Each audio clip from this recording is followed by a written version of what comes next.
oportunidade tão maravilhosa que o Senhor nos concede, convidá-los a lermos um texto na palavra de Deus, no Salmo de número 46, um salmo conhecido, extremamente popular, mas que será a base esta noite para a exposição da palavra do Senhor. E para tal eu quero convidar você que está aí eventualmente em sua casa, nos acompanhando através da transmissão online aqui do culto, no Templo Central das Assembleias de Deus aqui em Belo Horizonte. Eis o momento de nós meditarmos na palavra de Deus e por ela sermos direcionados, orientados e guiados. O salmo esta noite que leremos é extremamente popular, Salmo 46, e assim o sendo, nós leremos os 11 versículos ou versos que o compõem, e eu gostaria de, à medida que formos lendo, destacar com você 3 expressões que serão a base para o que nós vamos hoje abordar. Salmo 46, diz assim o texto bíblico: Deus é o nosso refúgio e fortaleza, socorro bem presente na angústia. Pelo que não temeremos, ainda que a terra se mude, e ainda que os montes se transportem para o meio dos mares, ainda que as águas rujam e se perturbem, ainda que os montes se abalem pela sua braveza. Há um rio, cujas correntes alegram a cidade de Deus, o santuário das moradas do Altíssimo. Deus está no meio dela, não será abalada. Deus a ajudará ao romper da manhã. As nações se embraveceram, os reinos se moveram. Ele levantou a sua voz e a terra se derreteu. O Senhor dos exércitos está conosco. O Deus de Jacó é o nosso refúgio. Vinde, contemplai as obras do Senhor, que desolações tem feito na terra. Ele faz cessar as guerras até o fim da terra, quebra o arco e corta a lança, queima os carros no fogo. Aquietai-vos e sabei que eu sou Deus. Serei exaltado entre as nações, serei exaltado sobre a terra. O Senhor dos exércitos está conosco. O Deus de Jacó é o nosso refúgio. Pois bem, meus queridos irmãos, após essa leitura deste salmo tão conhecido, eu gostaria de conferir com você pelo menos 3 informações que nós temos nele. São também a abertura de 3 versos-chave nesse salmo. O verso 1, o verso de número 5 e o verso de número 9. O verso 1 começa com a seguinte expressão: Deus é. O verso de número 5, entretanto, começa com a seguinte expressão: Deus está. E o verso de número 9 inicia com a expressão: Ele faz. Perceba, Deus é, Deus está e Deus faz. Esse Salmo 46, a despeito de qualquer tipo de especulação, mas sendo extremamente responsável com o tema que nós temos, com o texto que nós temos exposto diante dos nossos olhos, é um destes salmos populares, conhecidos, principalmente no meio da cristandade, visto que é um salmo com uma carga histórica muito importante.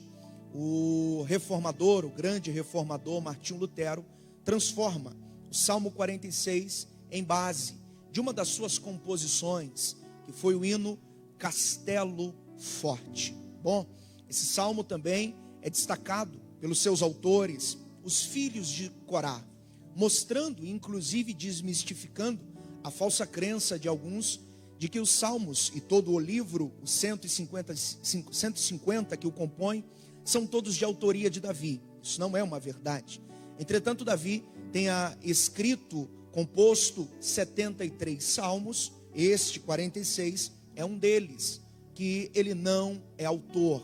Aqui está os filhos de Corá. Assim sendo, nós temos vários autores que se destacam no livro dos Salmos, como por exemplo, o próprio Davi, que já citei.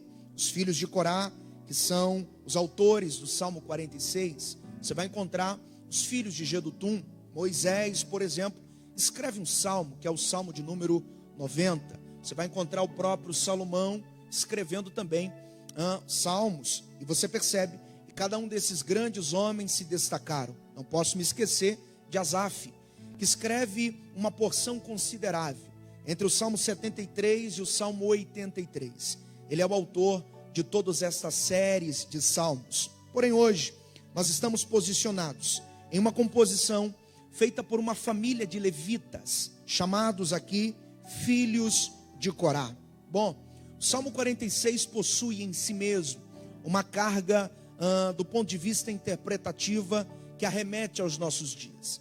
E por que eu estou dizendo isso a você? Por uma simples razão. Pelo enredo desse salmo, pela maneira como as expressões e as metáforas estão presentes aqui, você percebe que aparentemente envolvido no contexto, e essa talvez seja a razão pela qual ele é escrito, seja um período de profunda crise e adversidade. Ele cita terminologias que são em verdade metáforas, mas que apontam para uma situação existencial em seus dias, tais quais terra que se muda, monte que se transporta para meio dos mares, águas rugindo, se perturbando, montes ou montanhas que se abalam. Entretanto, ele não para nessas metáforas, utilizando expressões como nações que se embranvecem, reinos que se movem. Coisas desse gênero apontam diretamente para uma situação de aparente crise e intempérie. É bom destacar, inclusive, que esta crise que está escondida ou posicionada no contexto do Salmo 46, ou no seu pano de fundo, não é uma crise pessoal, não é uma crise do ponto de vista exclusiva de um reino, de uma única nação. A despeito do versículo de número 6, ou do verso 6, ele utiliza expressões como as que cito para você. As nações, perceba o termo, as nações se embranvecem, os reinos se movem ou se moveram. Perceba? E quando ele ativa expressões como nações e reinos, que aparentemente estão expostos ao abalo, ao estremecer, ao mover, ele nos informa que esta crise que envolve o Salmo 46 não é uma crise de escala pessoal, não é uma crise personalizada na vida de um indivíduo, mas é uma crise de alcances muito maiores, alcances estes que pelas expressões são alcances globais. Ele não fala de um reino e nem de uma nação, ele fala de nações no plural, ele fala de reinos no plural, identificando que essa crise tem alcance mundial, alcançam as nações, alcançam os reinos. Qual é a reação desse povo, dessas nações, desses reinos, frente a esta crise que alcança o norte, o sul, o leste e o oeste, nas palavras do salmista? Segundo o que ele diz, as nações ficam embravecidas, os reinos estão abalados, estão vivenciando um processo de mover, isso é, de abalo, de temor, de instabilidade. Então já percebemos que o contexto, o pano de fundo do Salmo 46 é uma crise. E descobrimos também que essa crise tem um aspecto mundial, porque ele sinaliza no plural nações e reinos. Uma outra consideração importante é que, sendo uma crise evidente, sendo uma crise de escala mundial, sinalizada nas expressões nações e reinos, nós temos algumas coisas importantes. Ele não só apresenta a realidade do problema, ele não só apresenta o alcance desse problema, ele não só apresenta a realidade, o alcance, mas bem como a presença de alguém que está reagindo às atividades e às atitudes tomadas nesta crise. Você vai perceber a natureza reagindo. Ele fala de montes, ele fala das águas, ele fala da perturbação das mesmas. Ele não para por aí ao dizer que além das águas rugirem, dos montes se abalarem, ele fala de um processo de transporte, montanhas que se transportam para o meio dos mares, provavelmente se referindo à quebra e à destruição aparente das grandes falésias que existem às margens das águas, que frente a um terremoto, a um maremoto, são destruídas, se dissolvem, e os grandes paredões de pedra caem no meio das águas. Provavelmente ele está se referindo a isso. Mas perceba, todas essas citações tem um aspecto da natureza. Ele está falando de uma crise que se estabelece em escalas globais, mundiais, mas também que afeta, em primeiro momento, atinge a natureza. Ele não fala só disso, ele fala de homens, ele fala de exércitos, ele fala de reinos, ele fala de nações. Ele está falando de sistemas de governos organizados, que ainda sendo organizados, estabelecidos, estão abalados, estão vivendo o processo da instabilidade. Então veja, uma crise de escalas globais, que tem reflexo naquilo que ele chama de natureza, nas expressões águas, montes, e esses montes que caem no meio das águas. Não só isso, ele fala de uma crise que afeta reinos e nações, do ponto de vista de reino, de domínio, de governo, de uma organização. Mas ele não para aí, ele fala inclusive que esta crise, ela alcançou os principais sistemas de defesa das nações e dos reinos. Quando ele fala de guerras, quando ele fala de exércitos, quando ele fala de uma aparente quebra de arco, uma aparente quebra de lança, ou corte de lança, ou alguém que queima carros no fogo. Todas essas expressões metafóricas apontam para uma crise de alcance global, que simplesmente afeta do ponto de vista da natureza, afeta os governos e afeta os principais frentes de defesa das nações. Bom, isso está escrito no Salmo 46, mas ao ler isso, e ao tomar ciência do que eu estou lhe formando nesta noite, e se você fizer uma simples conexão com o tempo em que nós estamos vivendo, você percebe que nós estamos participando, vivenciando em nosso tempo, vivendo a história em tempo real e ao vivo, e algo muito similar ao que se passa no Salmo 46. A crise atual, ela também tem alcance mundial. Ela colocou reinos e nações, tais quais o do Salmo 46, os de hoje. Reinos e nações estão de joelhos diante da crise que enfrentamos. Não só isso, os sistemas de governo estão de joelhos diante da crise que nós enfrentamos. Não apenas isso, os sistemas de defesas das grandes nações se tornaram inúteis frente ao que nós estamos acompanhando. O que eu vou dizer, guarde no seu coração e não esqueça mais. Nós estamos literalmente vivendo o Salmo 46 na íntegra, frente à crise mundial, global, que nós estamos assistindo.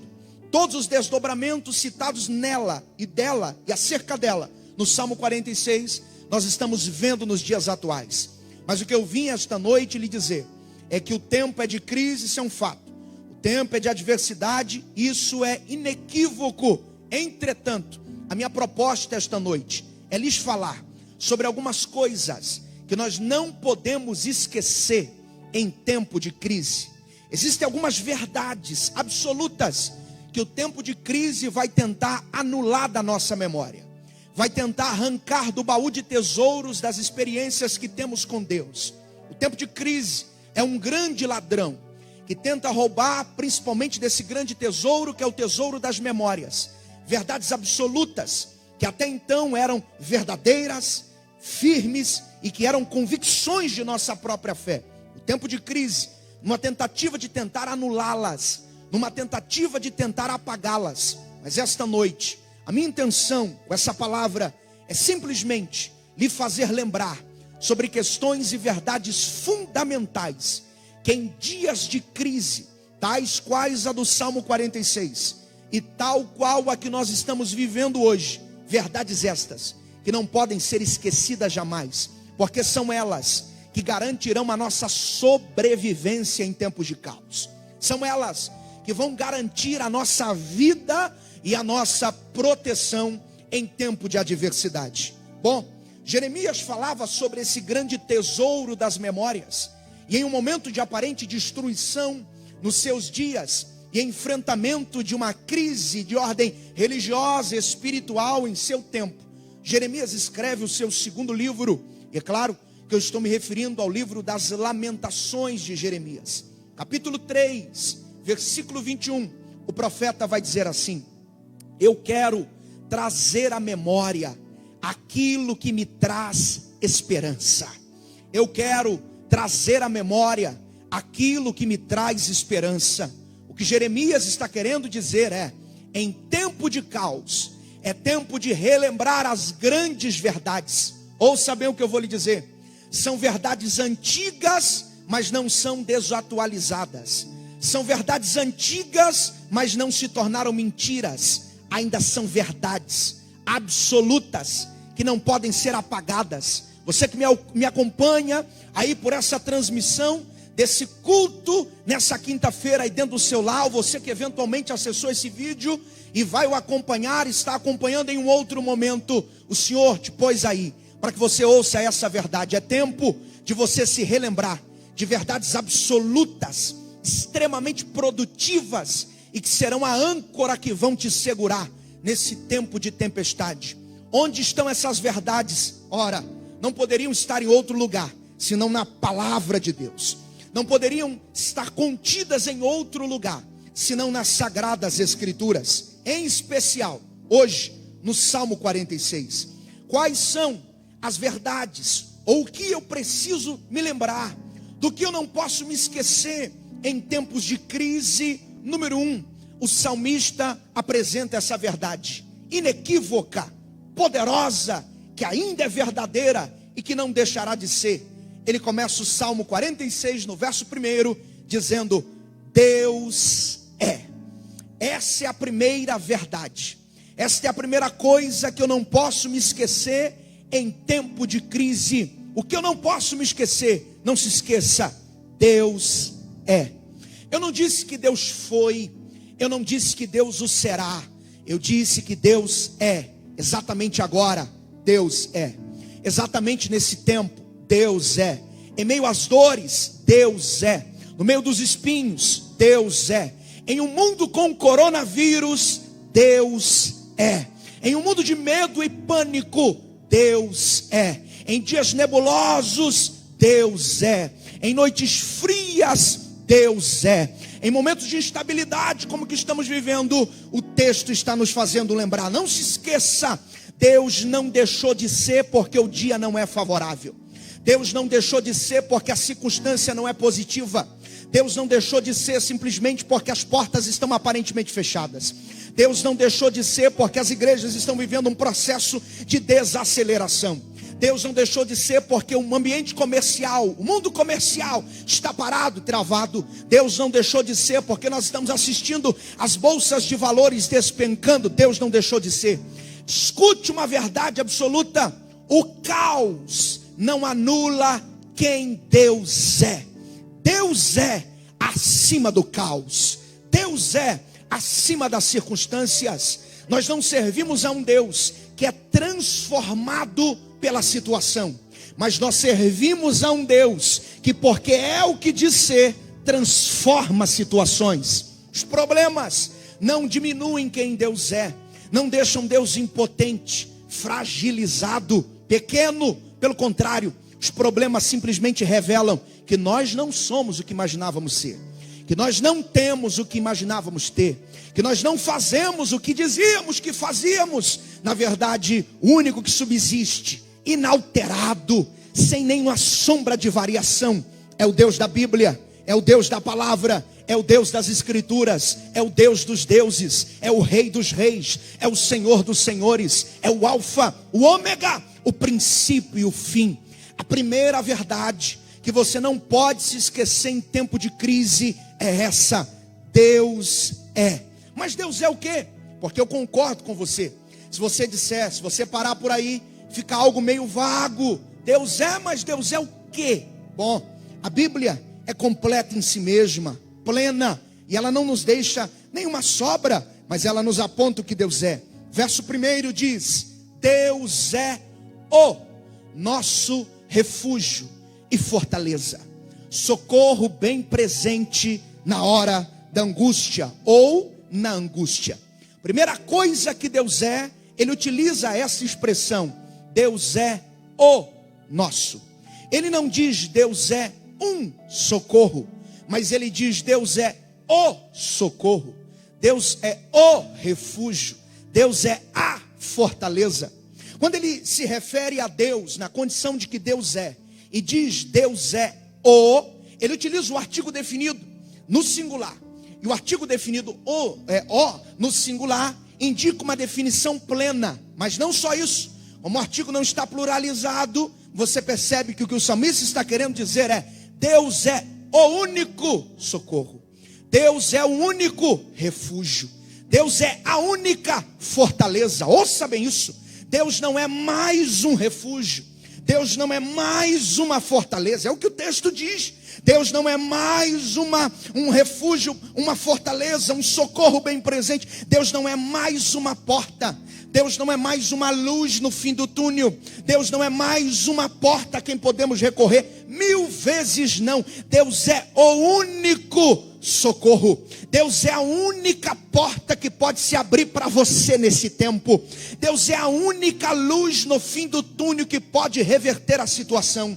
Deus é a única saída. Ninguém, as falsas religiões, as falsas crenças não têm onde se apoiar agora, porque o mais do que tem são uma expressão de suas crenças frágeis e vulneráveis, que não são capazes de resolver nesse tempo. Aonde está o fundador das falsas testemunhas de Jeová? Onde eles estão? Aonde está o fundador dos mormons? Aonde eles estão? Não podem 1000 vezes fazer absolutamente nada pelos seus seguidores, pelos seus adeptos. Jesus é diferente, o nosso Deus é diferente. Os fundadores das falsas religiões e seitas estão mortos, sepultados, porque são passageiros. Eles não sustentam a prerrogativa de que é algo. Não, já foi, deixou de ser. O tempo os apagou, o tempo os escondeu em uma lápide. Mas o Deus que nós servimos morreu em uma cruz por nós, mas ao terceiro dia ressuscitou, vivo está. Logo Ele é o único, Ele é a única saída, Ele é o único escape. Me vem à mente Mateus capítulo de número 14. Me encanta ao ver Pedro andar sobre as águas. Mexe comigo ver Jesus dando-lhe a oportunidade, não só de andar sobre as águas, mas de andar sobre elas em um tempo de tempestade. Ele começa a afogar, afundar. Por quê? Simples, ele sentiu a força do grande vento. O grande vento foi o gatilho para que ele começasse a afundar. Aquela cena não está sendo assistida por um homem só. Existem 12 pessoas vendo Pedro afundar. Quem são as 11? As 11 primeiras, os discípulos que com ele estavam junto no barco, que não andaram sobre as águas, mas estão assistindo andar e agora afundar. Mas a 12ª pessoa que viu Pedro afundar foi Jesus. 11 homens, nenhum pôde estender a mão para Pedro. 11 amigos, ninguém conseguiu ajudá-lo. 11 amigos o vendo afundar, ninguém conseguiu estender a mão, mas Jesus estava lá. O 12º homem da história chegou, e ele é o único que estende a mão, arranca Pedro do provável afogamento e o devolve em segurança ao barco e transforma a tempestade em bonança. Jesus não é mais uma porta, Ele é a única saída, Ele é a única porta.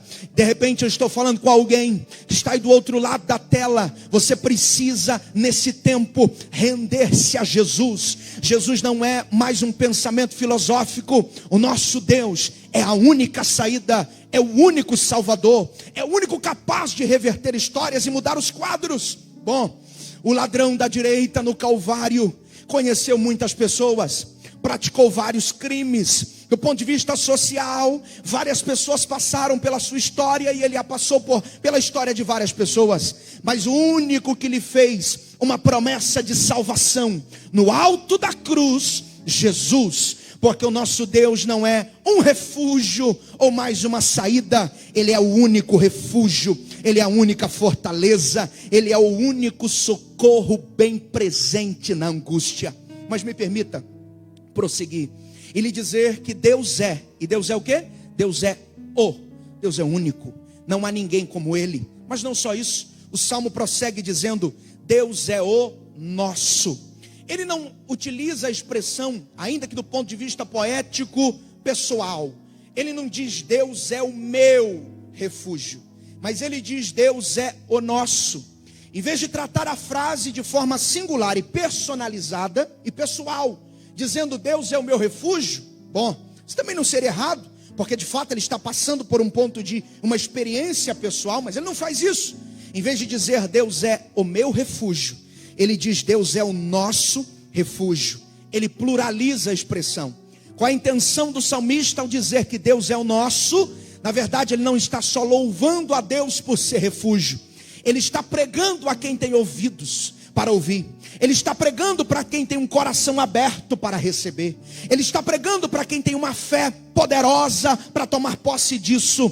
Deus não é só um refúgio para o autor do Salmo 46. O que Deus era para os filhos de Corá, Ele o é para nós no tempo presente, nesse momento, exatamente agora. Eu vim lhe dizer que o que Deus fez, Ele permanece fazendo. O Deus que abarca, que inclui dentro de si mesmo, nesse refúgio, o salmista, que inclui nesse refúgio você e a mim, pode incluir nesse refúgio sua casa, sua família, os seus, porque Deus é o nosso refúgio e fortaleza. Não é o meu, mas é o nosso, é coletivo. Ele é o salvador da sua vida pessoal, é verdade, mas Ele é o salvador que pode salvar toda a sua casa. Eu acho isso extraordinário, porque quando você olha para Atos dos Apóstolos, capítulo 16, você tem uma impressão clara sobre isso. Quando o carcereiro salta no meio da quebradeira do terremoto, puxa a espada para se matar. E Pedro diz, ou melhor, Paulo diz, não faças tal. E ele pergunta, o que eu faço então para me salvar? E Paulo utiliza uma expressão coletiva. Paulo diz, crê no Senhor Jesus. Isso é pessoal, é personalizado. Mas ele diz, e será salvo tu e a tua casa. Um aspecto coletivo. Deus tem salvação para toda a sua parentela. Deus tem salvação para toda a sua família. Receba essa palavra no nome precioso de Jesus. Mas ele prossegue dizendo, Deus é o nosso refúgio. A expressão refúgio, é bem verdade, o Antigo Testamento é escrito originalmente no hebraico, e essa expressão refúgio, dentro da ideia do hebraico, seria Mashen. O que significava isso? A expressão Mashen significa abrigo na tempestade, abrigo na calamidade, abrigo na tempestade. Quando ele diz, Deus é o nosso refúgio, ele está dizendo, Deus é abrigo em meio às tempestades. Ouça o que eu vou lhe dizer. Quando Deus não acalma a tempestade que vivemos, Deus nos abriga até que ela passe. Eu vou repetir isso. Quando Deus não acalma a tempestade pela qual nós estamos expostos a ela, Deus nos abriga até que ela passe. A questão é que a gente prega apenas o Deus que acalma a tempestade. Mas o salmista está nos ensinando que quando ele não acalma a tempestade, quando ele não resolve o problema na hora que queremos, quando ele não cura na hora que nós pedimos, ele se torna abrigo para que a gente sobreviva enquanto ela está presente. Porventura, o que foi que ele fez com o jovem Daniel na cova dos leões? Ele não o livrou de passar pela cova. Ele não o arrancou da cova enquanto o horário determinado não foi cumprido. Mas ele foi abrigo no meio dos leões. Ele o protegeu. Ele não livrou os 3 garotos da fornalha de passarem por ela, mas ele foi abrigo no meio do fogo. Ele os protegeu. Assim o Senhor fará com você. Assim o Senhor fará com a sua casa. Você que me ouve, Deus está lhe dizendo, quando eu não acalmo a tempestade, quando eu não resolvo o problema na hora que você quer, eu sou abrigo, eu te escondo debaixo das minhas asas, eu lhe protejo. Você pode louvar ao Senhor aí dentro da sua casa, você pode glorificar a Deus enquanto você recebe essa palavra. Ele é o nosso refúgio. Mas o salmista não para. O salmista diz, ele não é só refúgio, ele não é só o nosso refúgio, mas ele também é refúgio e fortaleza. Expressão fortaleza, utilizada pelo salmista aqui, é a indicação de uma grande cidade, geralmente estabelecida em cima de uma montanha, murada em todas as suas extremidades. Isso é, se algum exército inimigo tentasse invadi-la, enfrentaria grande dificuldade, porque os seus cidadãos estavam protegidos pelas muralhas e pelos guerreiros posicionados nela.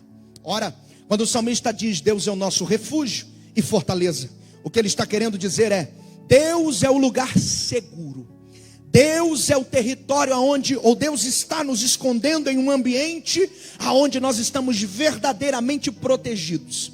Essa expressão fortaleza, na condição de uma cidade murada em cima de uma montanha extremamente protegido, significava como abrigo e lugar de segurança para quem estava exposto ao ataque. Quem estava exposto ao ataque corria para a fortaleza, e uma vez aceito por ela, ele era recebido, e os seus inimigos não teriam condição de alcançá-lo, porque a muralha o protegia, porque o exército guardava. O salmista diz: Deus é a minha cidade forte, em cima de uma montanha, com muros intransponíveis. O que ele é para você, salmista? Ele é a minha fortaleza. Em Deus eu me sinto seguro, em Deus eu me sinto protegido, em Deus eu me sinto guardado. Ele é o guarda fiel, Ele nos esconderá no seu pavilhão. Diga amém, de onde você está ouvindo essa palavra, receba ela no nome de Jesus. Ele é a fortaleza, Ele é aquele que nos fornece segurança. Mas ele encerra o verso de número 1, concluindo dizendo: Deus é o nosso refúgio e fortaleza, socorro bem presente na angústia. Perceba, você que está me acompanhando, socorro bem presente na angústia. Nós temos algumas informações. A primeira delas é o tipo do tempo. Eu disse a vocês que o tempo é de crise, sinalizado no Salmo 46, assim como que nós estamos vivendo. E como é que o salmista chama esse tempo? Ele caracteriza o tempo de angústia, socorro bem presente na angústia. Mas é interessante porque ele não só caracteriza o tempo chamado de angústia, mas ele diz que no tempo de angústia tem um socorro. E esse socorro não está circunscrito a tempo, espaço e lugar, porque ele utiliza a expressão socorro bem presente. A expressão atualizada traduz isso com uma expressão mais clara. Quando ele diz bem presente, na verdade é socorro sempre presente. Isso é, Deus não está disponível só no horário comercial. Deus não está disponível só de segunda a sexta. Deus não está disponível só na hora que um templo de uma igreja abre as portas. Deus não está disponível só quando você está na frente de um sacerdote, de um pastor, de um obreiro. Deus está disponível para ouvir a sua oração, para receber as suas lágrimas, para responder ao seu clamor exatamente agora. De repente você não está dentro de uma igreja, mas está dentro da sua casa. De repente você não está dentro da casa, mas você está dentro do seu carro. Eu não sei onde você está, eu não sei qual é a característica do tempo que você está vivendo. De repente angústia, desespero, problemáticas. Mas eu venho amparado pela Bíblia lhe dizer: Deus está agora pronto a lhe ouvir. Deus está agora pronto a lhe atender. Deus está agora pronto a se inclinar a ti e ouvir o seu clamor. Deus está sempre presente. É um socorro que aparece que se eu precisar de manhã, lá Ele está.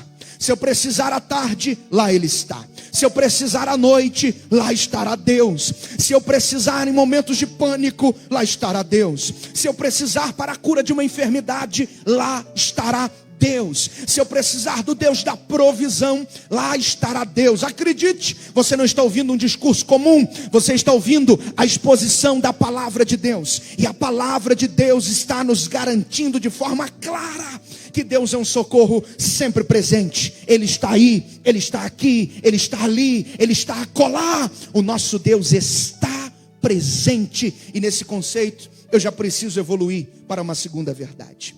O que eu não posso me esquecer em tempo de crise: número 1, que Deus é o nosso refúgio, fortaleza, socorro bem presente na angústia.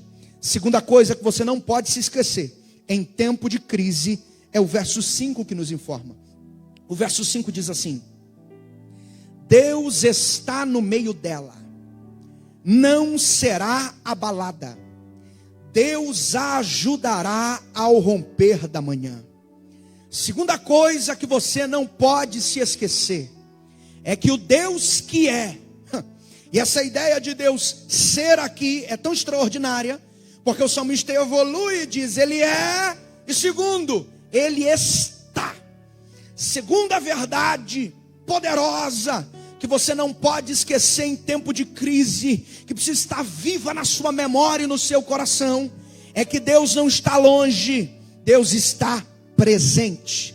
Deus está conosco, Deus está contigo, Deus está comigo, Deus está com os seus. É importante isso, porque o verso 5 nos dá pelo menos 4 informações sobre essa ideia de Deus estar. Ele diz, Deus está no meio dela. Número 2, ele diz, não será abalada.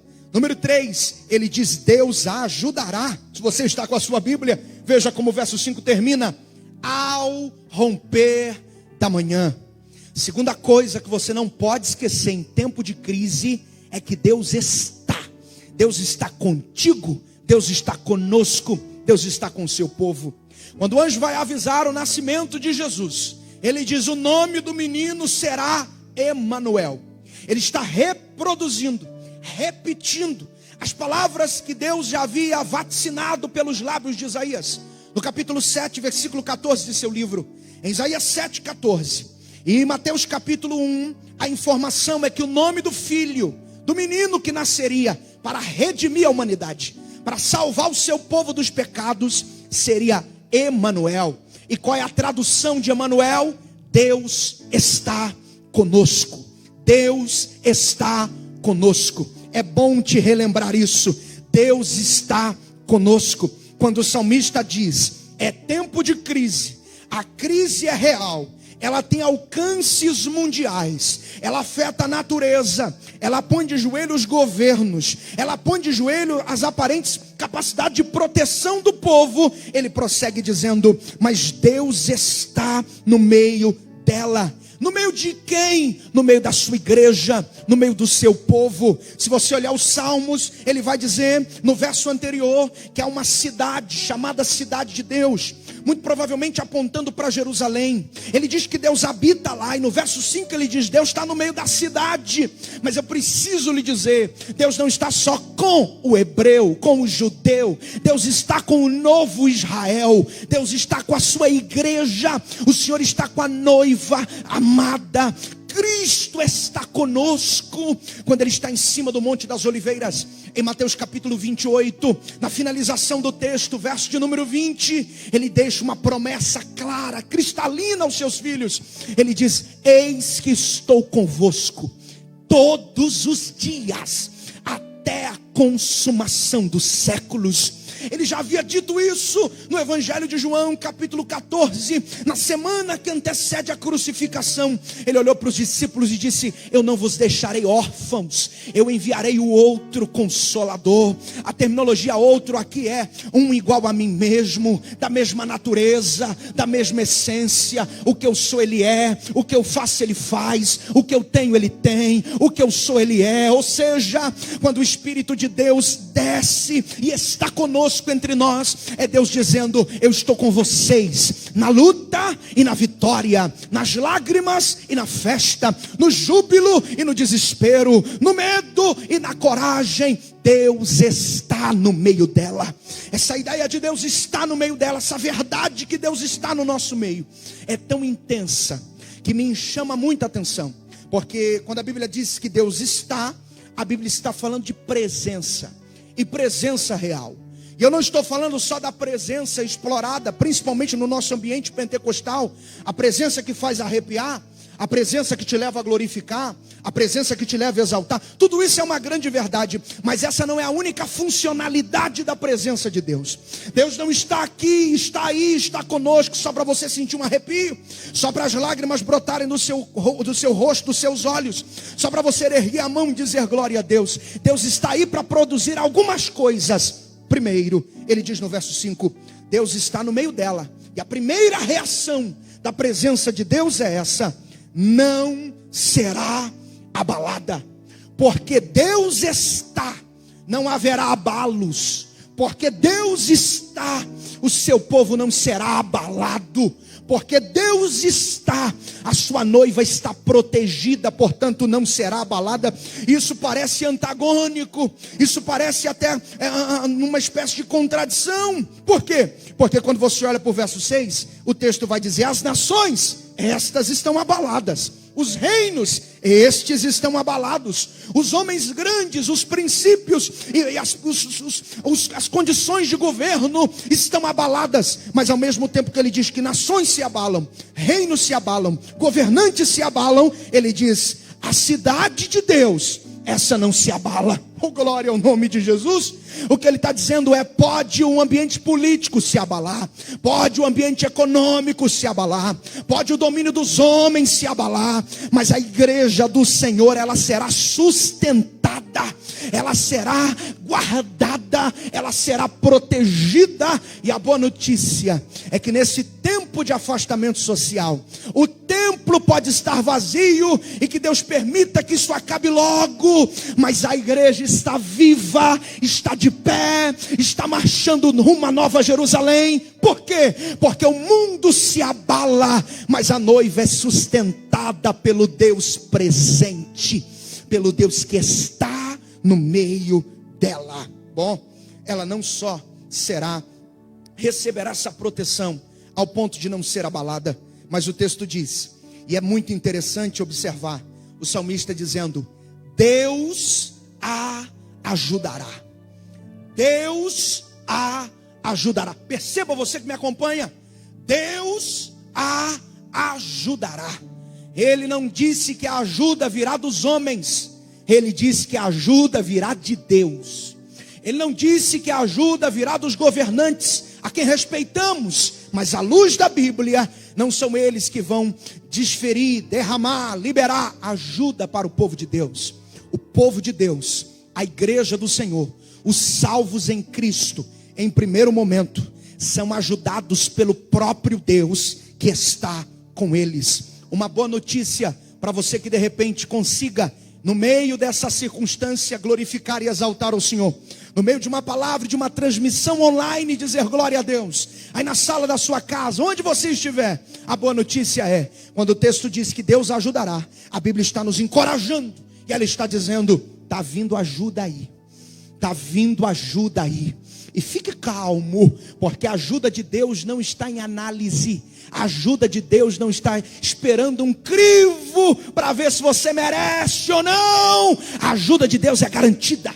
A ajuda de Deus é uma verdade absoluta. A ajuda de Deus é uma promessa inalienável. O que Deus está dizendo é: a minha ajuda não tardará. Ela está a caminho, ela chegará. E a boa notícia para você que pode glorificar o Senhor é que essa ajuda já chegou, já está entre nós. E é a bênção bendita do Deus Todo-Poderoso para esse tempo. A ajuda de Deus é uma certeza. É interessante porque ele disse que essa ajuda tem um tempo estabelecido. Eu gosto disso. Amo os detalhes da Escritura, porque o texto termina dizendo: Deus a ajudará ao romper da manhã. A ideia de romper aqui não é término, é começo. Isso é, quando a manhã começar, quando a noite descansar nos braços do dia, quando as trevas se dissiparem e derem origem à luz, quando o sol raiar, nós perceberemos que só chegamos até essa manhã de vitória, porque o Deus que está presente nos sustentou durante essa noite tenebrosa. Eu libero essa palavra para o seu coração, para a sua vida, para a vida da sua família. Eu acredito no que está escrito nesse livro.